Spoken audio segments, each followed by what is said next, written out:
ಜಾಸ್ತಿ ನಾ ಮಾತಾಡಲ್ಲ, ಜಾಸ್ತಿ ಮಾತ್ರ ಎರಡೇ ಮಾತು. ವೇದಿಕೆ ಮೇಲೆ ಆಸೀನರಾದ ಪೂಜ್ಯರಿಗೆ ನನ್ನ ದೀರ್ಘದಂಡ ನಮಸ್ಕಾರಗಳು. ಹಾಗೂ ರಾಜಕೀಯ ಧುರೀಣರೇ, ತಂದೆ ತಾಯಿಯಂದರೆ, ಅಕ್ಕ ತಂಗಿಯರೇ, ಅಣ್ಣ ತಮ್ಮಿಂದರೆ, ಬಂಧು ಬಳಗವೇ ಹಾಗೂ ಮುದ್ದು ಮಕ್ಕಳೇ, ಇವತ್ತಿನ ದಿವಸ ಹ್ಯಾಂಗ ನಿಂಬರ ಗ್ರಾಮ ಕಾಣುತ್ತಪ್ಪ ಅಂದ್ರೆ ನಾವು ಎಲ್ಲಿದ್ದೀವಪ್ಪ ಅಂದ್ರೆ ಸ್ವರ್ಗ ಲೋಕದಾಗ ಇದ್ದೀವಿ ಅನ್ನೋ ಆ ತರ ಇವತ್ತಿನ ನಿದರ್ಶನ ನಮ್ಮ ಕಣ್ಣಿಗೆ ಕಾಣ ಬರ್ತಾ ಇದೆ. ಯಾಕಂದ್ರೆ ಒಂದು ಮಗು ಜನಿಸಿದಾಗ ಮೊದಲು ಫಸ್ಟ್ ಖುಷಿ ಪಡೋರು ಯಾರಪ್ಪ ಅಂದ್ರೆ ತಾಯಿ. ಯಾಕಂದ್ರೆ ಹೆಣ್ಣು ಒಂದು ತಾಳಿ ಭಾಗ್ಯ, ಒಂದು ಸಂತಾನ ಭಾಗ್ಯ ಹೆಣ್ಣಿಗ ಬಹಳ ಬಹಳ ಮಹತ್ವವಾದದ್ದು. ಯಾಕಂದ್ರೆ ಇದರಲ್ಲಿ ಯಾವುದರ ಬಂದು ಕಡಿಮೆ ಇತ್ತಪ್ಪ ಅಂದ್ರೆ ಹೆಣ್ಣಿನ ಜನ್ಮ ಸಾರ್ಥಕ ಆಗೋದಿಲ್ಲ. ಯಾಕಂದ್ರೆ ಇಲ್ಲಿ ತಾಳಿ ಭಾಗ್ಯ ಒಂದು ಆಗಿಲ್ಲಪ್ಪ ಅಂದ್ರೆ ಹೆಣ್ಣು ಇಷ್ಟು ಜನ್ಮ ಕೊರಗ್ತಾಳ, ಬಹಳ ಕೊರಗ್ತಾಳ. ಆ ಹೆಣ್ಣಿಗೆ ಮತ್ತು ಸಂತಾನ ಭಾಗ್ಯ ಆಗಲಿಲ್ಲಪ್ಪ ಅಂದ್ರೆ ಬಹಳ ಕೊರಗ್ತಾಳ. ಆದ ಕಾರಣ ಮಗು ಜನಿಸಿದಾಗ ಫಸ್ಟ್ ಸಂತೋಷ ಪಡೋರು ಯಾರಪ್ಪ ಅಂದ್ರೆ ತಾಯಿ. ಯಾಕಂದ್ರೆ ತಾಯಿ ಮೊದಲ ಗುರು. ಆದ ಕಾರಣ ಬಂದು ನಮಗೆ ಮಾಜಿ ಶಾಸಕರು ಒಂದು ಕಿವಿ ಮಾತು ಹೇಳಿದ್ರು. ಅವ್ರು ಹೇಳಿದ್ದು 100ಕ್ಕೂ 100 ಸತ್ಯ ಅದು. ಯಾಕಂದ್ರೆ ಇಂದಿನ ಸಮಾಜದಲ್ಲಿ ಯಾಕಂದ್ರೆ ಮುಂದೆ ಮಕ್ಕಳ ಭವಿಷ್ಯ ಯಾರ ಕೈಲಿದಪ್ಪ ಅಂದ್ರೆ ತಂದೆ ತಾಯಿಯರ ಬಳಿ ಯಾರ ಬಗ್ಗೆ ಇಲ್ಲ. ಅದಕ್ಕೆ ತಾಯಿಯೇ ಮೊದಲ ಗುರು ಅಂತ ಹೇಳ್ತಾರೆ. ಯಾಕಂದ್ರೆ ಒಂದು ಮಗು ಚಿಕ್ಕ ಒಂದು ಹಿಟ್ಟಿನ ಮುದ್ದೆ ಹಾಗೆ, ಆ ಮುದ್ದೆಗೆ ನೋಡಿ ನೀವು ಯಾವ ತರ ಆಕಾರ ಬೆಳೆಸ್ತೀರಿ ಆ ತರ ಆಕಾರ ಬೆಳೀತದ ಆ ಮಗು ಬೆಳೆದ ಕಾರಣ. ಯಾಕಂದ್ರೆ ಒಂದು ಮಗು ಬೆಳೆಸಬೇಕಾದ್ರೆ ಒಂದು ಮೇನ್ ಏನಪ್ಪಾ ಅಂದ್ರೆ ಸಂಸ್ಕಾರ. ಆ ಸಂಸ್ಕಾರ ಕೊಡೋರು ಯಾರಪ್ಪ ಅಂದ್ರೆ ತಾಯಿ. ಯಾಕಂದ್ರೆ ಒಂದು ಮಗು ಜೀವಿಸಿ ಈ ಸಮಾಜದಲ್ಲಿ ಒಂದು ಒಳ್ಳೆಯದು ಬೇಕು, ಒಂದು ಕೆಟ್ಟದಾಗಬೇಕಾದ್ರೆ ತಂದೆ ತಾಯಿನ ಕಾರಣ, ಬೇರೆ ಯಾರು ಕಾರಣ ಕಾಡ್ತಾರಲ್ಲ, ನಾವು ಬೆಳೆಯುವಂತಹ ಪರಿಸರ ಕಾರಣ. ಯಾಕಂದ್ರೆ ಒಂದು ಉದಾಹರಣೆ ಕೊಡ್ತೀನಿ ನಾನು. ಏನಪ್ಪಾ ಅಂದ್ರೆ ತಂದೆ ತಾಯಿ. ಯಾಕಂದ್ರೆ ಈಗ ತಂದೆ ತಾಯಿ ನಾವು ವಿಚಾರ ಮಾಡ್ತೀವಿ ಶಿಕ್ಷಣ ಬಗ್ಗೆ ಒಂದು ಮಾತು ಹೇಳ್ತೀನಿ ನಾನು. ತಂದೆ ತಾಯಿ ಏನ್ ಮಾಡ್ತಾರೆ, ನಾವು ಕಷ್ಟದಾಗಿದ್ದೇವು, ನಾವು ದುಡಿತಾ ಇದ್ದೇವೆ, ನಮ್ಮ ಜೀವನ ಮುಂದೆ ಮಕ್ಕಳ ಜೀವನ ಆ ತರ ಆಗಬಾರ್ದು. ಕಷ್ಟಪಟ್ಟು ಶಾಲೆಗೆ ಹಾಕ್ತೇವೆ ಮಗು, ಆ ಮಗು ಶಾಲೆಗೆ ಹೋಗ್ತಾ ಇದೆ ಇಲ್ಲ, ನಮ್ದೇ ವಿಚಾರ ಅದ, ಮಗನಿಗೆ ಶಾಲೆಗೆ ಹಾಕಿ ಅಷ್ಟೇ ನಮ್ಮ ಕರ್ತವ್ಯ ಮುಗಿತ್ತು, ನಿಮ್ಮ ಕರ್ತವ್ಯ ಅಲ್ಲಿ ಮುಗಿದಿಲ್ಲ. ತಿಂಗಳಿಗಾದ್ರೂ ಒಂದು ಸರಿ তুমি ಶಾಲೆಗೆ ಹೋಗಿ ನಮ್ಮ ಮಗು ಶಾಲೆಗೆ ಬರ್ತಾ ಇದೆ ಇಲ್ಲ. ಯಾಕಂದ್ರೆ ನೀವು ಶಾಲೆಗೆ ಹೋಗಿ ಕೇಳಿದ್ರೆ ನಿಮ್ಗೆ ಗೊತ್ತಾಗುತ್ತೆ ನಮ್ಮ ಮಗು ಶಾಲೆಗೆ ಹೋಗ್ತಾ ಇದ್ದೀನಿ. ಈ ಕೆಲವು ಹುಡುಗರು ಹೆಂಗಪ್ಪ ಅಂದ್ರೆ ಶಾಲೆಯಲ್ಲಿ ಬ್ಯಾಗ್ ಇಡ್ತಾರ, ಹೊರಗೆ ಆಟ ಆಡ್ಕೊಂಡು ಹೋಗ್ಬಿಡ್ತಾರೆ. ಆದ ಕಾರಣದ್ರೆ ಈಗ ಜಸ್ಟ್ ಒಂದು 3 ವಾಕ್ಯ ಹೇಳ್ತೀನಿ. ಏನಪ್ಪಾ ಅಂದ್ರೆ ಅತಿ ಜಾಣರು ಯಾರು, ಅತಿ ದಡ್ಡರು ಯಾರು, ಅತಿ ಜಾಣ ಇದ್ದು ಕೂಡ ದಡ್ಡ ಆಗೋರು ಯಾರು. ಒಂದು ಊರಾಗ ತಾಯಿ ಮತ್ತು ಮಗ ಇದ್ದರು. ಮಗ ಬಹಳ ದಡ್ಡಿದ್ದ. ತಾಯಿ ಎಷ್ಟೋ ಪ್ರಯತ್ನ ಮಾಡಿದ್ರು ಮಗನೀಗ ಸ್ವಲ್ಪ ಏನೇ ಮಾಡ್ಬೇಕು, ಸಂಸಾರ ಬುದ್ಧಿ ಕೊಡ್ಬೇಕಾದ್ರೆ ಮಗಂದು ಬುದ್ಧಿನೇ ಕಡಿಮೆ ಇತ್ತು. ಒಂದ್ ದಿವ್ಸ ತಾಯಿ ಅಂದ್ರು, ಮಗ ಒಂದು ಆಕಳ ಕರ ಅದ, ಅದಕ್ಕ ಸಂತಿಗೆ ಹೋಗಿ ಮಾರ್ಕೊಂಡು ಬಾ. ಯವ್ವ ನಾವು ಸಂತಿಗೆ ಹೋಗ್ತಿರ್ಲಿಲ್ಲ ಅಂತಲ್ಲ, ಈ ಆಕಳ ಕರ ಎಷ್ಟಕ್ಕೆ ಮಾರ್ಬೇಕು ಅನ್ನೋದು ನನಗೆ ಗೊತ್ತಾಗಬೇಕಲ್ಲ. ಏನಿಲ್ಲಪ್ಪ, ಕರ ಬಹಳ ಸಣ್ಣದ, ಅದಕ್ಕ 1,100 ಮಾರ್ಬಾ. ಯವ್ವ ನಂಗೆ 1,100 ರೂಪಾಯಿ ನಂಗೆ ಗೊತ್ತಾಗಲ್ಲ 100 ಲೋಟ 11 ಲೋಟ ಇರ್ಬೇಕು ಕೊಡು. ಆಯ್ತಲ್ಲ ಗೊತ್ತ. ಆ ಮಗ ಆ ಆಕಳ ಕರ ನೋಡಿ ಸಂತಿಗೆ ಹೋಗ್ಬಿಟ್ಟ.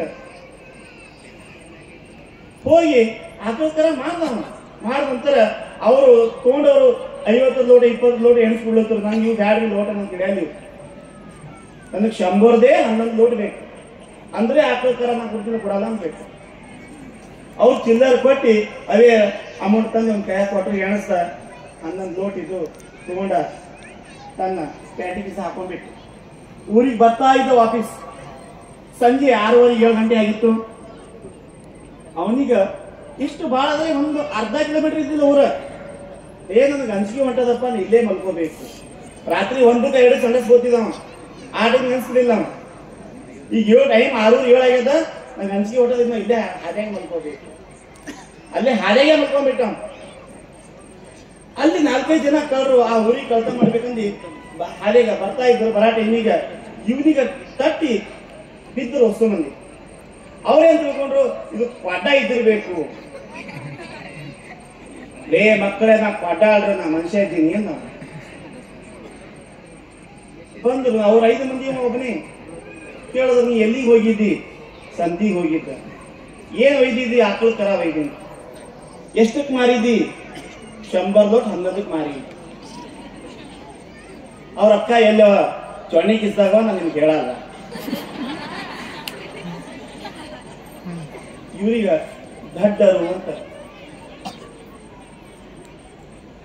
ಚೊಣ್ಣಿ ಕಿಸ್ದಾಗ ರೊಕ್ಕ ಅವ ನಾನು ಹೇಳಲ್ಲ ನಿಮ್ಗ. ಅವ್ರೇನ್ ಸುಮ್ಕೊಂಡಿರ್ತಾರೆ, ರಪ ರಪ ರಪ ಬಡದರು. ಅವೇ 11 ರೂಪಾಯಿ ತಗೊಂಡು ವಾಪಸ್ ಊರಿಗೆ ಹೋಗ್ಬಿಟ್ರು. ಮುಗಿ ಕೆಲಸ ಆಯ್ತು ಅವ್ರದ್ದು. ಇವಾಗ ವಿಚಾರ ಮಾಡ್ದ, ಚೊಣ್ಣಿಗೆ ರೊಕ್ಕ ಇವ್ರಿಗೆ ಹಂಗೆ ಗೊತ್ತಾಯ್ತು. ಸೀದಾ ಮನೆಗೆ ಬಂದಾಗ ರವ್ಗೆ ಅಂದ, ಯವ ನನಗೆ ಒಂದೇ ಒಂದು ಮಾತು ಅರ್ಥ ಆಗಲ್ಲ ಇದೆ. ಏನಪ್ಪ ಮಗು? ನನ್ನ ಚೊಣ್ಣಿಗೆ ರೊಕ್ಕ ಇದ್ದು ಕಳ್ರಿಗೆ ಹಂಗೆ ಗೊತ್ತಾಯ್ತು. ಅವ್ರು ಹಿಂಗೆ ಏನ್ ಕೇಳ್ಯಾರ? ಎಲ್ಲಿಗೆ ಹೋಗಿದ್ದೀನಿ ಕೇಳೋರು. ಫಸ್ಟ್ ಸಂತಿಗೆ ಹೋಗಿದ್ದ ಅಂತ ಹೇಳದ. ಈ ಸಂತಿಗೆ ಏನು ಒಯ್ದಿರಿ? ಆಕಳ ತರ ಒಯ್ದೀನಿ. ಎಷ್ಟಕ್ಕೆ ಮಾರಿದಿ?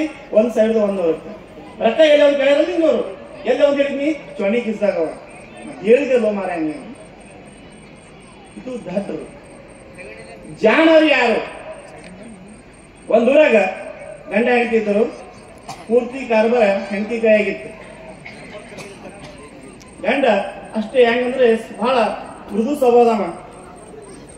ಹೆಂಡತಿ ಮಗಳ ಒಂದು ಆಕಳು ಬೋರಿ ಮಾರ್ಬರಿಂದಕ್ಕಿ ಕೊಟ್ಟು ಹೋಗೋ ಟೈಮಿಗೆ ಒಂದು 100 ರೂಪಾಯಿ ಕೊಟ್ಟು ಹೇಳಿಕಿ ಹೆಂಡತಿ ಇದ್ದ ಗಂಡಗ ಸ್ವಲ್ಪ ನಾಷ್ಟ ಇಷ್ಟ ಮಾಡ್ರಿ ನೀವು. ಅವ ಗಂಡಿದ್ದ ಆ ಹೋರಿ ತಗೊಂಡು ಸಂತಿಗೆ ಹೋದ್ರದ್ದು ಫಸ್ಟ್ ಈಗ ಕಟ್ಟದ್ರತ್ತೆ ಒಬ್ಬ ಗಿರಾಕಿ ಬರ್ತೇನೆ. ಆ ಹೆಂಡತಿ ಹೇಳು 2000 ರೂಪಾಯಿ ಮಾರ್ಬೇಕು ನೋಡ್ರಿ ಒಂದು. ಆಯ್ತು, ಹಂಗೆ ಹೋಗಿ ಸಂತೆ ಕಟ್ಟದ ಒಬ್ಬ ಮನುಷ್ಯ ಗಿರಾಕಿ ಬರನ್ನ, ಹೋರಿ ಮಾರಿದಪ್ಪ ಎಷ್ಟಕ್ಕೆ ಮಾರ್ತೀವಿ? 2000ಕ್ಕೆ ಮಾರ್ತೀನಿ. ಕಮ್ಮಿ ಇಲ್ಲ, ಹೇಳ್ರಿ 2000 ತೋರಿ ಬಿಟ್ಟು ಬಿಡ್ರಿ ಅಂತ ಅಂದೇ ಮಾಡ್ದ. ಹೋರಿ ಅಲ್ಲಿ ಹೋದ. ವಾಪಸ್ ಹೋದ. ಮುಂದೆ ಊಟ ಕಟ್ಟೆ ಮಾಡೋದು, ನಾಷ್ಟಾತಿ ಮಾಡಿ ಬರ ಮಂದಿ ಹೋದ. ಹೋಟೆಲ್ಗೆ ಹೋಗಿ ನಾಷ್ಟ ಇಷ್ಟ ಮಾಡಿ ಬರೋ ತನಕ ಆ ಹೋರಿ ಬಿಚ್ಕೊಂಡು ಹೋಗಿತ್ತು.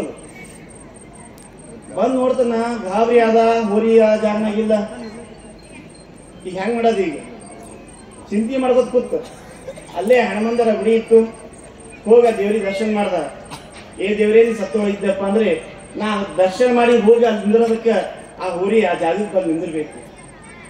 ಆ ಹೋರಿ ಏನು ಮಾಡ್ತೀನಲ್ಲ, ಅರ್ಧ ರೊಕ್ಕ ನಿನಗ, ಅರ್ಧ ರೊಕ್ಕ ನನಗ. ಆ ದೇವ್ರ ಪುಣ್ಯರು ಏನ್ ಪುಣ್ಯ ಗೊತ್ತಿಲ್ಲ. ದರ್ಶನ ಮಾಡಿ ಹೋಗತ್ತ ಹೋರಿ ಕರೆಕ್ಟ್ ಬಂದೆ ಆ ಊಟಕ್ಕೆ ನಿಂತಿತ್ತು. ಮತ್ತೆ ಚಿಂತೆ ಬಿತ್ತೀವಿ ಈಗ. ಯಾಕ 2000 ಒಂದು ಹೋರಿಗೆ ಮಾರ್ದ 100 ರೂಪಾಯಿನ 1000 ರೂಪಾಯಿ ಹಣಮಂದ್ರ ಕೊಡ್ಬೇಕು. 1000 ರೂಪಾಯಿ ನಾ ತಗೊಳ್ಬೇಕು. ನಾ ನಾಳೆ ಹೆಂಡತಿ ನನ್ ಕೇಳ್ತಾ, ನಾ 1000 ರೂಪಾಯಿ ಎಲ್ಲಿ ಇಟ್ಟಿದ್ದೀನಿ ಅಂತ ಚಿಂತೆ ಮಾಡೋದು ಕೂತಾಗ ಒಬ್ಬ ಜಾಣಿದ್ದ ಬಂದ. ಯಾಕಪ್ಪ 1 ಗಂಟೆ ಇದ್ದಿತ್ತು ಚಿಂತೆ ಮಾಡ್ತಾರೆ, ಏನಾಗೈತೆ ಎಲ್ಲ ಕತಿ ಹೇಳ್ಬೇಕ. ಅದಕ್ಕೆ ಚಿಂತೆ ಮಾಡ್ತೀವಿ, 100 ರೂಪಾಯಿ ತಾನೆ. ಅವ್ ನಾಷ್ಟ ಮಾಡಿದ್ರೆ ಹೋಗಿದ್ದು, ನಾಷ್ಟ ಮಾಡಿಲ್ಲ. ಅವ್ 100 ರೂಪಾಯಿ ತಗೊಂಡು ಅವನಿಗೆ ಕೊಟ್ಟ. ಒಂದು ಚಿಕ್ಕ ಒಂದು ಕುರಿ ಮರಿ ತಂದು ಆ ಹೋರಿ ಬಾಜು ನಿಂದಿರ್ಸಿದ್ರು. ಅವೇನ್ ಫಸ್ಟ್ ಬಂದು ಬೇಡ ಹೋಗಿದಲ್ಲ, ಅವನಿಗೆ ಕುರಿ ಬಿಡ್ಬೇಕಂತ ವಿಚಾರ ಬಂದಿಲ್ಲ. ಅವ್ನಿಗೆ ಮತ್ತೆ ವಾಪಸ್ ಬಂದಲ್ಲಿ ಬಂದ್ಮ್ಯಾಗ ನೀವ್ ವ್ಯಾಪಾರ ಮಾಡ, ನಾ ವ್ಯಾಪಾರ ಮಾಡ್ತೀನಿ, ಸುಮ್ಕೊಂಡ್ರಿ ನೀವು ಅಂದಾಗ ಅವ ಬಂದ. ಎಷ್ಟಕ್ಕೆ ಮಾರ್ತೀಯಪ್ಪ? ಎಲ್ಲ ರೇಟ್ ಕೇಳ್ರಿ. 1900 ರೂಪಾಯಿ ಕುರಿ ಮರಿ, ಬರೀ 100 ರೂಪಾಯಿ ಏನಪ್ಪ ಹೋರಿಗೆ. ಅವ ತೋಮ ಅಂದ, ಈಗಂತ ವಿಚಿತ್ರ. ಅಷ್ಟು ಸಣ್ಣ ಮರಿ ಇದಕ್ಕೆ 1900 ರೂಪಾಯಿ, ಇಟ್ಟು ದೊಡ್ಡ ಹೋರಿ ಇದಕ್ಕೆ 100 ರೂಪಾಯಿ. ಇಲ್ರಿ ನಾವು ಹಿಂಗೆ ಮಾರ್ತೇವೆ ನೋಡ್ರಿ, ತೊಗೊಂಡು ತೋರಿ ಬಿಟ್ರಿ ಬೇಡ. ಅವ ಅಂದ, ಈ ಹೋರಿ ಕೂಡ ಕುರಿ ಮರಿ ಫ್ರೀ ಇದಾವ, ಕುರಿ ಮರಿ ಕೂಡ ಹೋರಿ ಫ್ರೀ ಇದಾವ ಬರ್ತೀನಿ. ಆದ್ರೂ ಒಂದು ಕುರಿ ಮರಿ ಹೊಂಟದಲ್ಲ, 2000 ರೂಪಾಯಿ ಕೂಡ ಮಂದಿ ವಿಚಾರ ಮಾಡದ. ಯಾಕೆ 1900 ರೂಪಾಯಿ ಕುರಿ ಮರಿಗೆ, 100 ರೂಪಾಯಿ ಹೋರಿಗೆ. ಅವ ಹೇಳ್ಬಿಟ್ಟ, 1900 ರೂಪಾಯಿ ರಸೀದಿ ಬೇರೆ ಹರಿಬೇಕ್ರಿ, 100 ರೂಪಾಯಿ ರಸೀದಿ ಬೇರೆ ಹರಿಬೇಕ್ರಿ.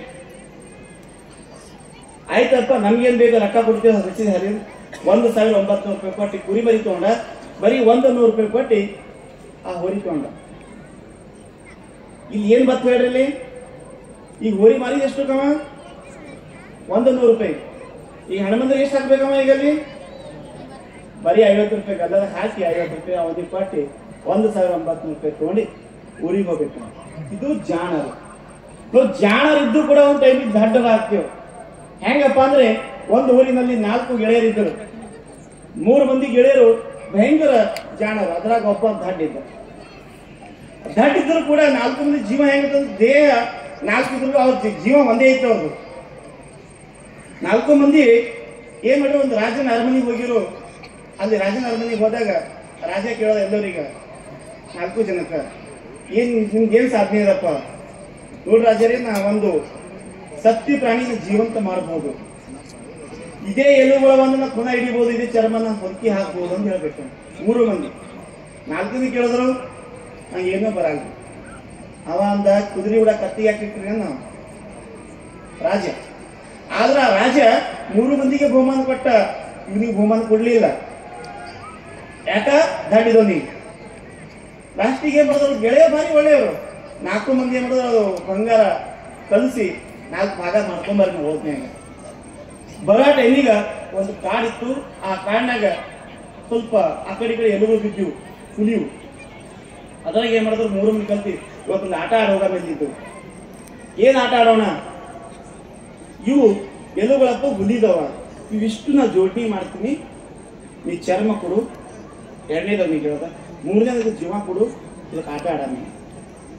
ಅವ ವಸ್ತು ಎಲುಬು ತಂದು ಇದಕ್ಕೆ ಮಾಡೋದು, ಜೋಡಣೆ ಮಾಡ್ದ. ಮ್ಯಾಗ ಚರ್ಮ ಕೊಟ್ಟ ಅದಕ್ಕೆ.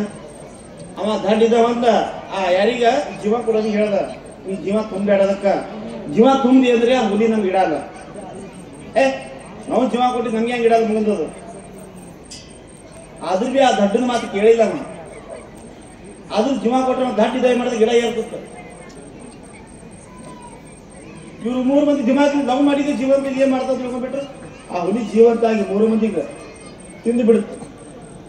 ಇವನಿಗೆ ನೋಡ್ತು ಮ್ಯಾಗ ಹುಲಿಗೆ ಹೊಟ್ಟಿ ತುಂಬಿದ ಟೈಮಿಗೆ ಸೀದಾ ವಾಪಸ್ ಹೋಗ್ಬಿಡ್ತು. ಅವ ದಾಟಿ ನಾವು ಕೆಳಗಿಳಿದು ಬಿಟ್ಟು ಕಂಡ್ಕೊಂಡು ಅವನಿಗ ಬಹಳ ದುಃಖ ಆಯ್ತು. ಯಾಕಂದ್ರೆ ನಾನು 3 ಮಂದಿ ಸ್ನೇಹಿತರು ಕಳ್ಕೊಂಡೆ. ನೋಡ್ರಿ, ಜಾಣವ್ರು ಹೆಂಗಿರ್ತಾರೋ ದಡ್ಡ್ರು ಹೆಂಗ, ಜಾಣ ಇದ್ದು ಕೂಡ ದಡ್ಡ ಆಗ್ಯಾನ. ಅವ್ರು 3 ಮಂದಿ ಜಾಣ ಇದ್ರು ಕೂಡ ದಡ್ಡದ ಮಾತು ಕೇಳಿಲ್ಲ, ತಮ್ಮ ಜೀವ ಇದು ಮಾಡ್ಕೊಂಡಿಟ್ರು.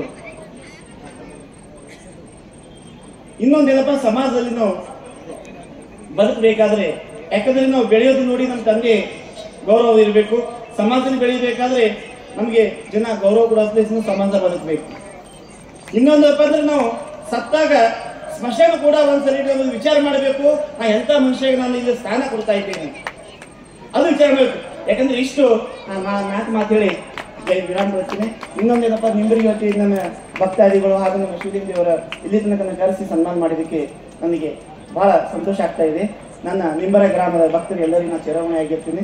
ಜೈ ಹಿಂದ್, ಜೈ ಕರ್ನಾಟಕ.